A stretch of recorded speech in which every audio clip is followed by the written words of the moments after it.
Esse império cresceu em escala jamais igualada. Misterioso, violento ao extremo e incrivelmente inventivo. O único império que sobreviveu 4 milênios. China. Os imperadores mobilizavam exércitos de camponeses para executar obras de engenharia sem paralelo em nossa história. A tumba dourada com rios de mercúrio. It's hard to believe that something like that could be purely the product of human labor. O mais longo canal do mundo e a frota naval mais potente que jamais existira. Mas nada se comparava ao monumento que mudaria a face da Terra, a Grande Muralha da China. This is the biggest project management in history.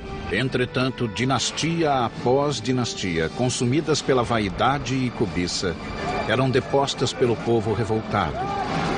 E a opressão virava a destruição.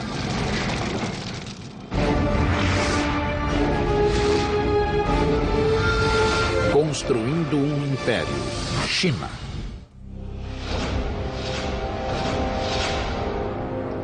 At the dawn of civilization, the Chinese were there, and they are still here. Hello, I'm Peter Weller.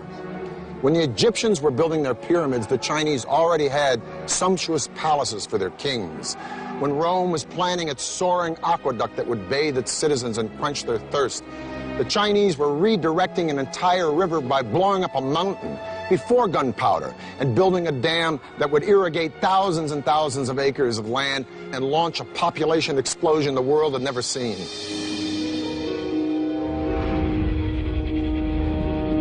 Há 4 milênios, a civilização chinesa cresceu e espalhou-se por vasta área, 1/3 maior que a dos Estados Unidos.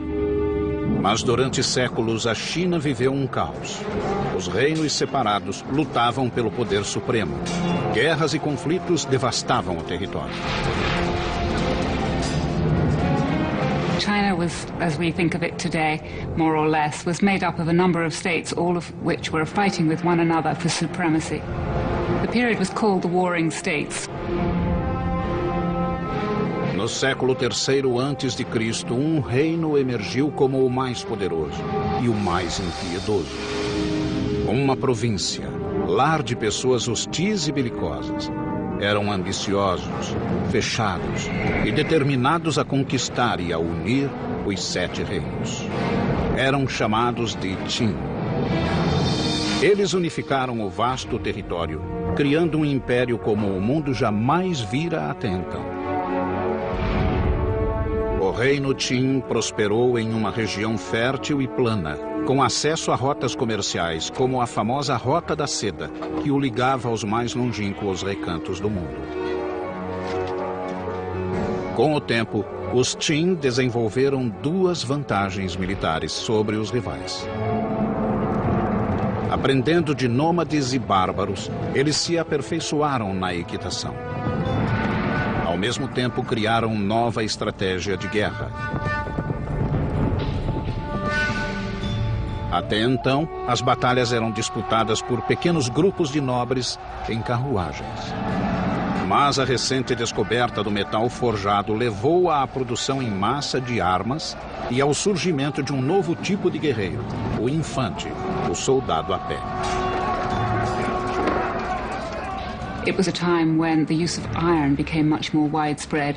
So just at the same time as infantry armies, which tended to be much larger, came in, so it was possible to make more weapons. Com essa novidade tática, o povo Qin lançou uma ofensiva para conquistar a China toda. À medida que os rivais caíam, os Qin encararam um novo desafio. Como conseguir alimentação suficiente para esse enorme exército? A responsabilidade recaiu sobre um único homem. Seu nome era Li Bin, oficial do exército Qin e um dos maiores engenheiros de todos os tempos.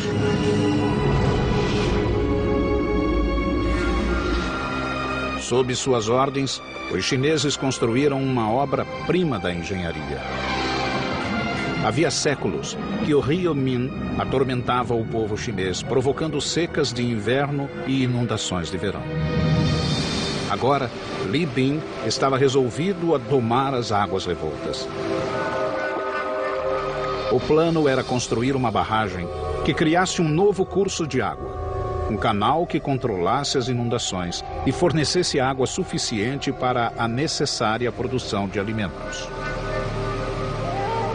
Mas havia um enorme obstáculo: o Monte Qinshen, que barrava o caminho de seu canal.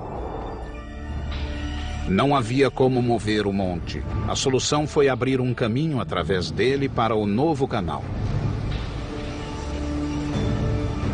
Como era muito antes da invenção da pólvora, seriam necessárias décadas para abrir caminho através da montanha, só com o auxílio de martelos e cunhas. Os Qin queriam resultados imediatos e exigiram de Li Bing uma solução. O jovem oficial utilizou-se então das forças da natureza. Primeiro, mandou esquentar a rocha com fogueiras estrategicamente dispostas e, em seguida, jogou água fria. A rocha se fragmentava, facilitando em muito o trabalho da abertura. 8 anos depois, Li Bing conseguiu abrir um caminho através da montanha. Agora, teria de construir a enorme barragem que desviaria as águas do rio Min para o canal aberto. Milhares de trabalhadores foram convocados, os quais ergueram a barragem apenas com pás e muito músculo. O engenhoso Li Bing projetou uma barragem que podia regular a força das águas de acordo com a estação. No verão, mais água seria desviada para o canal para prevenir inundações nas margens. No inverno, maior quantidade de água ficaria no rio, a fim de evitar a seca. Com a irrigação de vasta faixa de terra do território Qin, a região atraiu uma multidão de agricultores. Os militares tinham uma nova base para lançar ataques ao território inimigo. O Estado Qin começava a galgar os degraus do poder. And he used the wealth created by agriculture and the power created by the military to unite all of China. Em 247 a.C., essa tarefa ficou com o novo imperador Qin, um menino de 13 anos chamado Yingzheng. Ele assumira o trono tendo a mãe como regente viúva. Mas o menino vivia em um palácio fervilhante de inimigos que já conspiravam para destroná-lo e preparavam suas espadas. No alto da lista daqueles que queriam matá-lo, achava-se a própria mãe.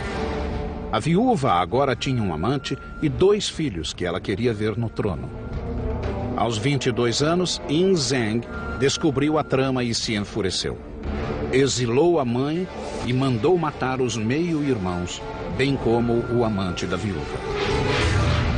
Seu poder agora era absoluto.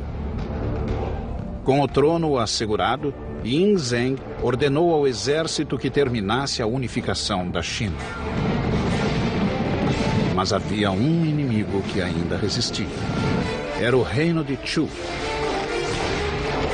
Em 238 a.C., os Qin lançaram-se em uma guerra épica e sangrenta com os Chu. Essa luta prosseguiu encarniçada por 15 anos. Finalmente, em 223 a.C., os Chu também ergueram a bandeira branca. O último grande obstáculo à supremacia Qin fora esmagado. The Qin supremacy over the Chu is they were able to organize their armies in a much more efficient way than had been done before. O sonho do Império Único fora realizado. A China estava unificada e em paz. O legítimo imperador agora precisava de um nome real. E tornou-se conhecido em toda a China e no mundo inteiro simplesmente como Shi Huangdi, o primeiro imperador. Shi Huangdi declarou que sua dinastia duraria 10.000 gerações. Foi em seu reinado que a China executou o talvez mais espetacular projeto de construção de todos os tempos, uma muralha que maravilharia o mundo até hoje. Mas Mas os Qin pagariam caro pela grande ambição do imperador, suportando a ira de chefes cruéis e derramando o sangue do próprio povo. 220 a.C. O primeiro imperador da China, o guerreiro Shi Huangdi, foi inspecionar um novo império. Pela primeira vez, a China encontrava-se unificada e pacificada, e ele tencionava mantê-la assim, com o mais ambicioso projeto de engenharia jamais concebido, a Grande Muralha da China. Well, the Great Wall was a linking up of walls that had existed previously. A number of states in the north of China had built walls partly to defend against one another, but more importantly to defend their northern frontier. Até hoje ela permanece insuperável, mesmo pela moderna engenharia. Uma barreira inconquistável que isolava o Império Chinês do resto do mundo. Ao longo da fronteira, a muralha se estenderia por milhares de quilômetros. This is Chongcheng. In Mandarin, it means long wall. And believe me, covering more turf than the continental United States is wide, and including all of its spurs that go off into no place, it's 6,000 miles. And man, that's long.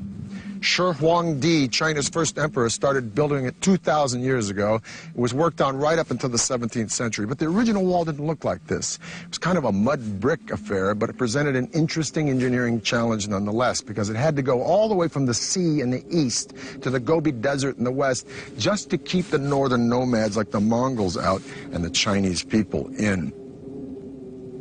If it took the audacity of emperors to dream great, it took the relentless drive of the Chinese labor force to build great, but not without a price. Their capacity to endure hardship was unimaginable. Men, women, and children worked with their hands on this wall, and if you complained or tried to run away, you were killed. Disease was constant, injury was commonplace. Dressed only in rags, these people suffered bitter cold, bitter hunger, bitter exhaustion. Records say that at the height of production on this wall, close to 1/5 of China's entire labor force, 1 million people were working here, and 1/4 of those people died. And if you died here, usually you were buried here, in the wall, giving rise to its other nickname among some, the Long Graveyard. Milhões de pessoas quebraram o braço, a perna ou a espinha nessa obra. There is very moving poetry, mostly written by wives and mothers, about young boys going off and working on the Great Wall Project, not having food, dying in the cold winters, and never returning home. Mas a força braçal não era suficiente. Diferentes regiões tinham solos diferentes e materiais variados de construção. Onde fosse possível, os muros existentes eram reaproveitados, mas a maior parte foi erguida do zero. Os construtores inventaram um sistema que utilizava o único material que jamais faltava. The tamped earth method is what in Chinese is called a hangtu. What this means is that you build a wooden frame to enclose the wall, and you start low with, say, 2 boards parallel. And then you pour some gravel and some sticks and some clay, and then you use the end of a log to beat it and pound it until it's very, very compact. And then you put another layer in, and you keep doing that. And then you put other boards on the outside to hold it in place. And you keep going up until you reach the height that you want.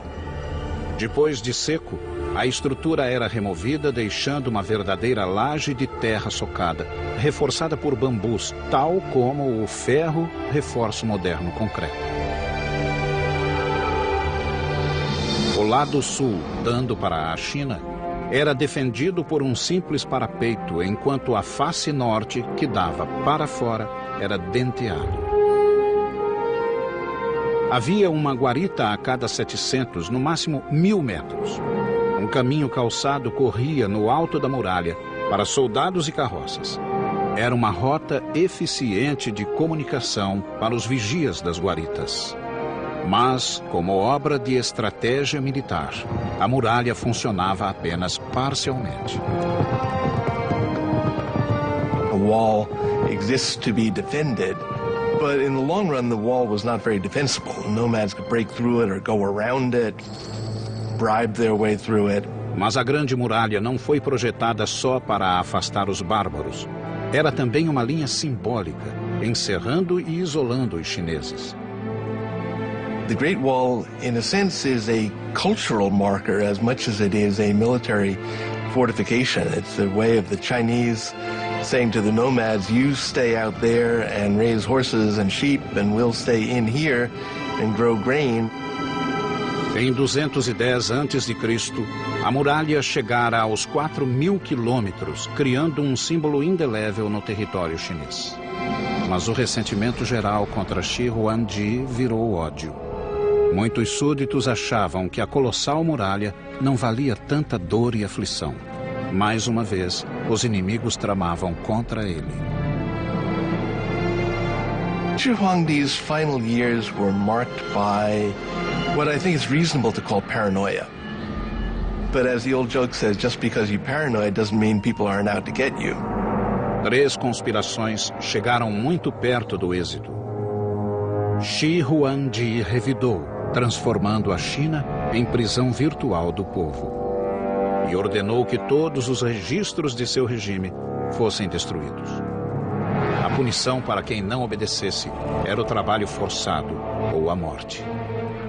Cerca de 400 pessoas foram enterradas vivas como lição a quem ousasse reclamar do regime. Quando o filho do imperador objetou, ele também foi banido. A visão de Shi Huangdi transformara a China em um grande império, mas ele pagou caro, pois terminou louco. Antes, ele voltou às suas obsessões e ordenou que acabassem outro grande monumento que já havia sido iniciado. Um monumento a si mesmo e à morte. Em 220 a.C., o imperador Qin, Shi Huangdi, tinha unificado a China pela primeira vez. Ao norte, milhões labutavam e morriam, assentando as fundações do grande triunfo chinês de engenharia. A Grande Muralha, que alcançava 4.000 quilômetros. Mas o imperador não estava satisfeito. Enquanto guerreava com reinos vizinhos e com os próprios demônios, ele convocou quase 700.000 homens da periferia da capital, na China Central, para construir o mais ambicioso de todos os seus projetos. Um mausoléu que ele próprio começara a planejar desde os 13 anos. This was a monumental project that required the labor of thousands and thousands of people over a very long time. It was, by design, the biggest and best tomb that China had ever known. Em 1974, alguns camponeses, ao cavar um poço, desenterraram um antigo guerreiro chinês. A misteriosa cabeça de terracota foi o portal de uma das maiores descobertas arqueológicas de toda a nossa história.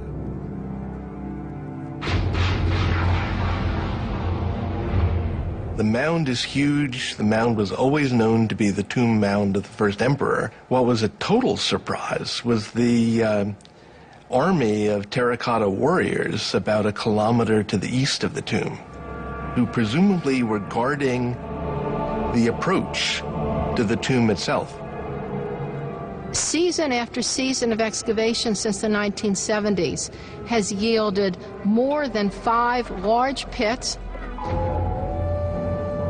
The individualized faces and drapery and armor suggest that each one of these warriors was molded from the life from an individual separate human being. The precision and detail in the sculpting, the firing of the clay are unmatched today. These warriors are a colossal achievement, and some believe the greatest archaeological find of the 20th century.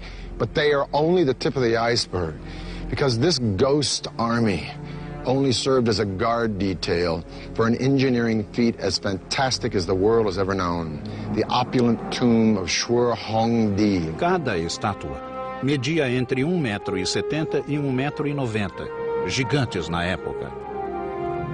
Alguns pesavam até 300 quilos.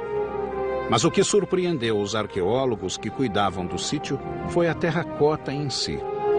A argila tinha uma dureza acima de tudo o que tinham visto. Os artesãos de Shi Huangdi desenvolveram uma tecnologia revolucionária. Altos fornos de barro com temperaturas acima de 1000 graus Celsius. Os arqueólogos acharam 3 grandes depósitos repletos de estátuas que guardavam a tumba do primeiro imperador. Um deles, o primeiro, continha mais de 6.000 guerreiros e cavalos em formação de batalha. Em outro depósito foram descobertos 1.300 soldados de elite, incluindo arqueiros, carruagens e cavaleiros. No terceiro, com 68 figuras e uma carruagem, achava-se a central de comando de todo o exército, o QG da defesa do Império de Shi Huangdi, até na morte. The military armor is fairly specific. We can tell that the armor used was lacquered leather. We can see that people had cleats on the bottom of their boots to help them run in the mud. We can see the kinds of caps people wore and associate them with rank. Paredes de 10 metros dividiam o enorme complexo que se estendia por 7.000 metros em 3 partes: a cidade de fora, a interna e o mausoléu em si. Na construção da tumba, milhares de trabalhadores escavaram um depósito gigantesco, medindo cerca de 500 por 500 metros, equivalente a quase 600 quadras de basquete. Quando o grande complexo ficou pronto, foi soterrado por uma montanha de terra de 120 metros de altura. Na época, pode ter sido tão alta quanto a Grande Pirâmide do Egito. Mas ao longo de 2000 anos, o tempo desgastou a montanha criada pelo homem, que hoje tem 75 metros. It's hard to believe that something like that could be purely the product of human labor, but it is. That mound was put there, basketful of earth after basketful of earth, to cover what we assume is an entire underground city dedicated to the afterlife of the first emperor. Shi Huangdi's tomb is definitely the expression of a guy who wanted his empire to blow away everything the world had ever known. The ceiling is said to be a night sky studded with constellations made out of pearl. The floor, an entire recreation of his empire in miniature with pavilions and pagodas by a flowing river of mercury. The king himself laid out in gold and jade in a bronze coffin floating on a pool of mercury. Now, all this is pretty fantastic and mind-blowing, but is it true? Well, scientific tests have proven mercury levels 100 times the norm around the mountain, and ground-penetrating radars detected a room inside the mountain 33 feet high. So the emperor's tomb may be all it's cranked up to be, but we're going to have to wait to find out, because the Chinese government has decided not to excavate the place until they have the technology to preserve what's inside. And even then, once they go in, it may be a very treacherous dig. There were corridors and trapdoors and booby traps that were designed to prevent tomb robbing. Now, we assume that those are no longer operable after a couple thousand years, but I'm sure whoever goes into that tomb first is going to step carefully. Shi Huangdi declarou que sua dinastia duraria 10.000 gerações. Mas 3 anos após sua misteriosa morte, o vasto império caiu. O imperador pagará alto preço pelos mirabolantes projetos de engenharia. A Grande Muralha e a tumba arruinaram o país, além de quebrar a espinha dos camponeses. Empurrado até o limite, o povo se revoltou e a China mergulhou no caos. Shi Huangdi, o primeiro imperador da China unificada, estava morto. Poucos choraram. E muitos esperavam o fim da odiada e cruel dinastia Qin. Uma nefasta luta pelo poder tomou conta do império. In a word, it was chaotic. Very quickly, after the death of Qin Shi Huangdi, things fell into civil war, with various people vying for power. Em 206 a.C., um novo líder surgiu, determinado a trazer estabilidade para a China. Seu nome era Liu Bang. Soldado e político astuto, ele sabia como conquistar a mente e o coração do povo. Nos 4 anos seguintes, Liu Bang consolidou-se no governo e obteve o apoio popular. A paz retornou ao império. Quando morreu em 195 a.C., ele tinha iniciado uma dinastia que floresceria por quase 4 séculos, os Han. O clã atirou-se à construção da Grande Muralha com maior fúria ainda que Shi Huangdi. They extended the Great Wall much further to the west than it had been, and set up a set of garrisons and a series of watchtowers that guarded the trade routes out into Central Asia for hundreds of miles to the northwest of the capital. Os Han plantaram fortalezas a intervalos menores que as outras dinastias, de 1 a 4 quilômetros. Nas áreas de muita atividade inimiga, o intervalo caía para 500 metros. Os soldados Han tinham 3 grandes missões na muralha: defendê-la de invasões, enviar espiões às linhas inimigas e obter informações, e manter as fogueiras das torres sempre acesas e abastecidas de lenha. Han Dynasty signal towers incorporated several sorts of alarms. Flags and smoke were only used in the daytime. Torches were only used at night. Bigger bonfires and drums were used at any time. And complex codes were devised for these signals. And just like today, modern codes, they were all classified as top secret and unknown to the public. From around 200 BC to 200 AD, just about the time that Rome was dissolving as a republic, only to be reborn as an empire that would gobble up and transform the Western world, China was an empire that was consuming and transforming the East. During the Han Dynasty, the population of China grew to 50 million people. The empire went as far south as Vietnam, as far west as Afghanistan. It was massive. But after 400 years, just like Rome, internal disintegration started to overshadow military success, and in 184 AD, a peasant rebellion brought the Han Dynasty to a screeching halt. And once again, China was on the verge of chaos. Durante 3 séculos, guerras, traições e assassinatos imperaram na China. Mas surgiu novamente um pulso firme que deu fim a essa época de trevas. No século VI, um povo do norte, os Sui, declarou guerra ao caos e começou a conquistar o império região por região. A China foi de novo unificada e, pela primeira vez, desde a queda da dinastia Han, 3 séculos antes.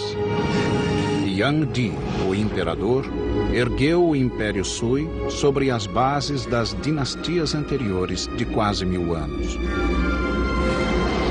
Diferente dos antecessores que se concentraram em fortificar a China contra o mundo de fora, Yang Di voltou-se para dentro e reforçou as fronteiras internas. A China era vasta e seus rios constituíam um eficiente meio de transporte a grandes distâncias. 2 grandes rios atravessavam o país de leste a oeste, o Yangtze no sul e o Amarelo no norte. Mais de 1000 quilômetros separavam os dois. A China era uma casa dividida. Yang Di decidiu agir e imaginou ligar a China do norte com a do sul com uma artéria central gigantesca, um grande canal. Seria uma estrada de água para mercadores, soldados e cidadãos. Very common to China in terms of constructing any large infrastructure project. They would look at existing waterways and try to find area where they could connect and link the entire canal. They want to take advantage of the natural geography. Esse gigantesco projeto de construção exigiria mais de 1 milhão de homens trabalhando nas escavações. As condições de vida e trabalho eram péssimas, cruéis e primitivas. Milhares morreram de fome, fadiga e doenças. Alguns eram surrados até a morte pelos supervisores.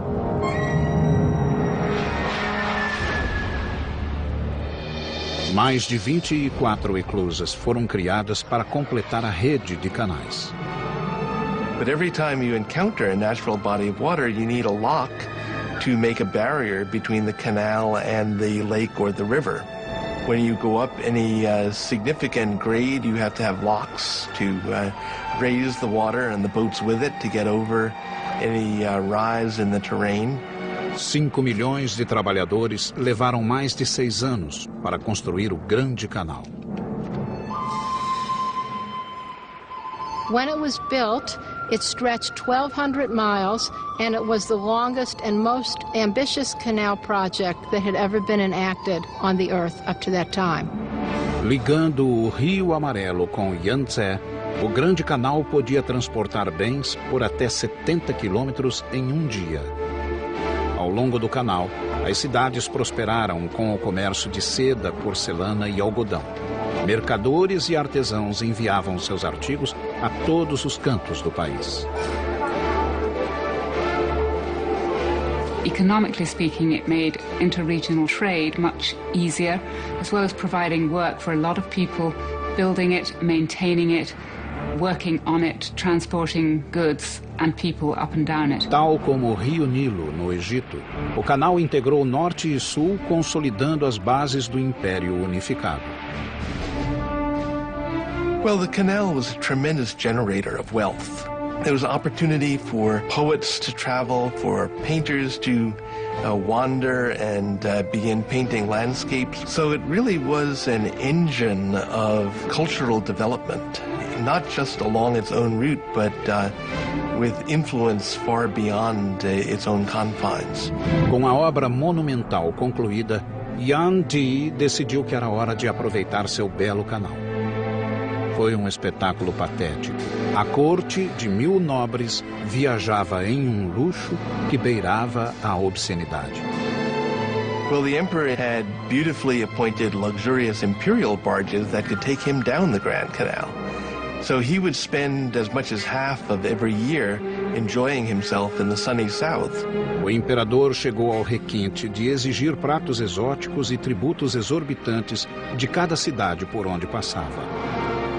Quando os restos dos lautos banquetes eram jogados na água, os infelizes que haviam construído o canal observavam o desperdício em desespero. Novamente, o imperador chinês subestimara o poder do povo. Os cruzeiros de luxo e consumismo alimentaram um profundo ódio contra o regime decadente. Em 618 depois de Cristo, o povo se revoltou e uma série de levantes assolou o país. Outra vez o caos engoliu a China e logo alcançou o próprio palácio. O imperador foi morto pelos generais e a dinastia Sui teve fim repentino. Contudo, o império fora unificado. O cenário estava pronto para a época de ouro do país. Pela primeira vez, os engenheiros expandiram o império para fora dos próprios limites. 6 séculos atrás, uma espantosa armada de navios chineses cruzou o mar da China em busca do Ceilão, da Arábia e da África Oriental. Era uma frota como nunca fora vista, com barcos de 9 mastros, escoltados por dúzias de navios de carga, de patrulha e de transporte de cavalos de montaria. A tripulação somava mais de 27 mil marinheiros e soldados. Era a famosa armada da poderosa dinastia Ming, anunciando ao mundo que após um século de domínio mongol, a China voltara a seus legítimos donos. Na proa, via-se o almirante, um plebeu da província de Yunnan que se tornara um dos mais poderosos líderes da dinastia Ming. Chamava-se Zheng He. Tinha 11 anos quando sua cidade natal caiu nas mãos dos Ming. Arrancado do seio da família, ele foi levado como presente para o príncipe e castrado.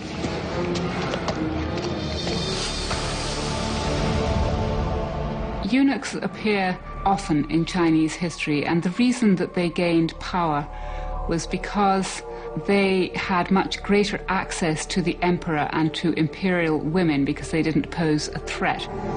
Zhen He logo se destacou entre os demais e tornou-se atendente do próprio imperador.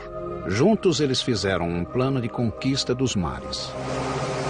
Zhen He foi nomeado comandante de uma frota extraordinária. Tratava-se de um desafio que nenhuma dinastia chinesa havia tentado. He was somebody who definitely wanted to create a personal stamp on the world. Zhen He encomendou 337 navios e adaptou 188 cargueiros de fundo chato para a água salgada. Just to get the building materials together, get the craftsmen, get the designers and all the rest, and then, say, put together a fleet of 300 ships is remarkable. I mean, the British fleet in the time of Napoleon, it had an upper limit of about 100 ships of the line, men of war. Exército de 30.000 carpinteiros, veleiros e artesãos trabalhava e morava nos estaleiros, cuidando noite e dia da magnífica frota de Zhen. No centro do enorme arsenal, 7 docas secas achavam-se separadas do Yangtze por represas de 8 metros de altura. Uma vez prontos os navios, as represas eram abertas, inundando as docas secas. A nau capitânia era espetacular, contando com 9 mastros e medindo 135 metros, quase uma vez e meia o comprimento de um campo de futebol. Foi o maior navio de madeira já construído. Projetado para ser estável, tinha fundo chato, recheado de pedras e uma inovadora madre do leme que podia ser erguida para reduzir o calado em águas rasas.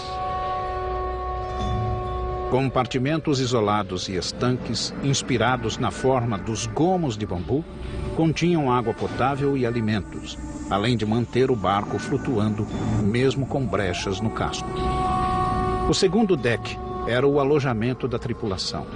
Cozinha, cantina e operações ficavam no terceiro deck, enquanto o quarto servia de plataforma de lutas. Aparelhada, a capitânia tinha 9 mastros e 12 velas quadradas de seda vermelha, tingindo o azul do céu. Os outros navios tinham até 24 canhões de bronze, com alcance de tiro de até 300 metros. Popas e proas tinham esporões para atacar navios menores. Alguns navios transportavam cavalos ou soldados. Outros levavam tanques de água fresca e suficientes provisões para até 28.000 homens.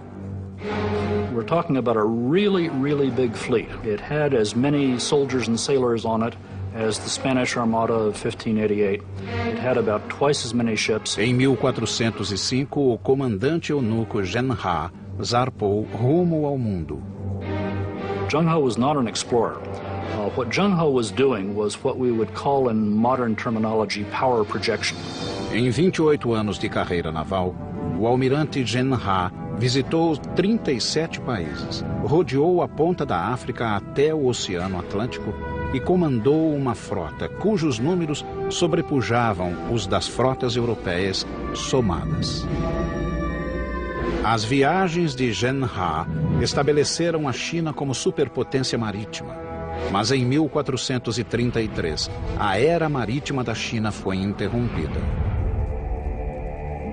Zhen He morreu repentinamente quando visitava a Índia e a frota foi chamada para a China. Um novo imperador ocupava o trono. Com uma ordem incompreensível, ele mudou o curso da história chinesa. Apesar do domínio naval gozado pelo país, a magnífica frota de Zhen He deveria ser incendiada. Foi um dos momentos decisivos da história. A China tinha tudo para ser senhora dos mares e colonizar o mundo, anos antes dos portugueses, espanhóis, holandeses e ingleses. Sob o novo imperador, todos os navios marítimos foram destruídos. Até os portulanos de Zhenha foram queimados. A era marítima da China terminara. Todas as portas agora se fechavam. Os navios se foram e a promessa de poder internacional e conquistas estava morta. O motivo da decisão do imperador permanece um mistério até hoje. 1449, 16 anos depois que o império se isolou de novo, o velho inimigo da China retornou. Os mongóis lançaram um ataque maciço. Tal como as dinastias anteriores, os Ming refugiaram-se na muralha para se proteger. O resultado seria um feito monumental, talvez o mais espetacular do império: a restauração da Grande Muralha, que se transformou na colossal estrutura que conhecemos hoje. Earlier walls had been primarily made of tamped earth. The Ming walls were faced with brick and stone. They were much more solid, and those are the ones that we can still see parts of today. Uma mistura de papa de arroz e calcário queimado criou uma argamassa cuja eficiência rivaliza com a do moderno cimento. A construção de fortes militares na Grande Muralha atingiu o auge na dinastia Ming.